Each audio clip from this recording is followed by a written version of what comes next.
You know, when we think of debt, our minds immediately go to money, right? Credit cards, student loans, mortgages, all the numbers that can keep us up at night. But what if I told you that there's a totally different kind of debt? One that has absolutely nothing to do with money, but everything to do with what it means to be a human being. Seriously, just think about that for a second. What if the biggest, most important obligations you carry in your life aren't financial at all, but something way deeper, something you've been carrying since the day you were born? So, this really powerful idea comes from the Sikh scholar Giani Sant Singh Maskeen. He taught that every single one of us, from the moment we take our first breath, carries this profound debt. But listen, this isn't supposed to be a downer. Maskeen actually saw it as a beautiful framework for living a meaningful life. So let's dive in and really unpack what these debts are all about. Okay, so the framework starts right where our own lives did. The first and maybe the most fundamental debt is the one we owe to our parents. I mean, think about it. When you were a tiny baby, you were completely helpless, right? You had legs, but you couldn't walk. You had a mouth, but you couldn't feed yourself. Your parents basically became your hands and feet, dedicating themselves to you, serving you selflessly. That's when the debt begins. And the payment? Well, it comes due when the roles reverse, when they get older and weaker, and it's our turn to be their support, to become their hands and feet. And look, this isn't just about a social obligation, it's seen as a deeply spiritual one. According to the revered Sikh writer Bhai Gurdas Ji, neglecting this duty has some pretty massive consequences. The logic is actually kind of profound. If you can't even honor the creators you can literally see and touch, your parents, how in the world could you possibly connect with the ultimate unseen creator of everything? Okay, so from the family, the circle gets bigger. The second debt we carry is to the very world that keeps us alive, to nature itself. Just stop and think about this for a moment. We tend to see these as just resources, right? But in this view, they're seen as divine forces that are constantly, silently serving us. The water we drink, the air we breathe, the fire that warms us, the earth beneath our feet, they just give, and they don't ask for a single thing in return. Which of course brings up a huge question. How do you possibly repay a debt to something like the wind or the rain? Well, you can't, right? You can't write a check to the ocean. So instead, you pay it forward. The way you clear this debt is by becoming like the elements themselves, by being selfless. If food from the earth satisfies your hunger, you find a way to feed someone else who's hungry. And there's this fantastic story from the tradition that just perfectly explains what this kind of real, true service actually looks like. So, the big lesson here is that true service isn't about bragging about how generous you are or waiting for the perfect time to help.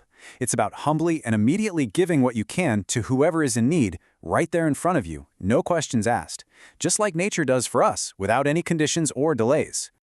All right, debt number 3. Now we're kind of shifting gears, moving from the physical world to the world of wisdom and spirit. This is the debt we owe to our teachers, our mentors, or in the Sikh tradition, to the guru. Okay, and this is where it gets really interesting. The debt isn't created when you receive wisdom. It's created when you hear it, and then you do nothing with it.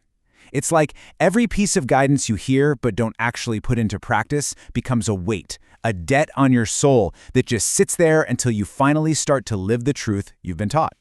The source gives this really stark, powerful example from a guru. Hearing a command like this, understanding its meaning, and then choosing to ignore it. That is the debt. It's a debt of inaction. It's a failure to walk the talk, a failure to line your life up with the wisdom you say you accept. And that brings us to the fourth and final debt. And honestly, this one is the big one. This is the most personal, the most profound of them all. It's the debt we owe for our very existence. So, to explain this, the source uses this absolutely beautiful metaphor.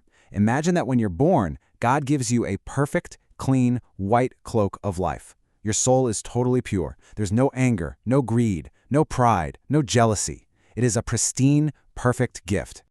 But then, we live. We go out into the world and, well, our cloak gets dirty. Every single act of anger, every moment of greed, every time we get too attached to something, that leaves a little stain.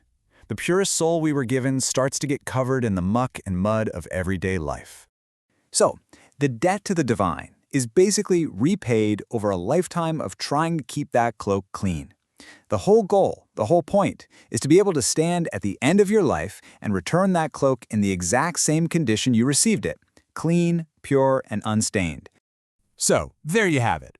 4 massive debts to our parents, to nature, to our teachers, and to the divine.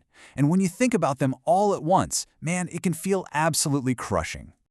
I mean, that's the big question, isn't it?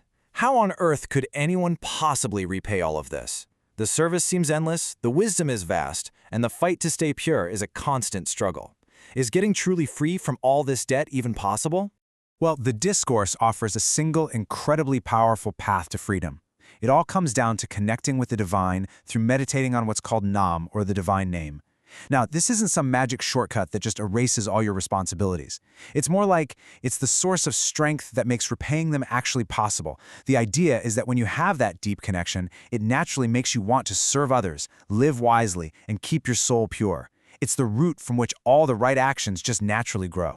So, this whole framework leaves us with a really profound question for you personally.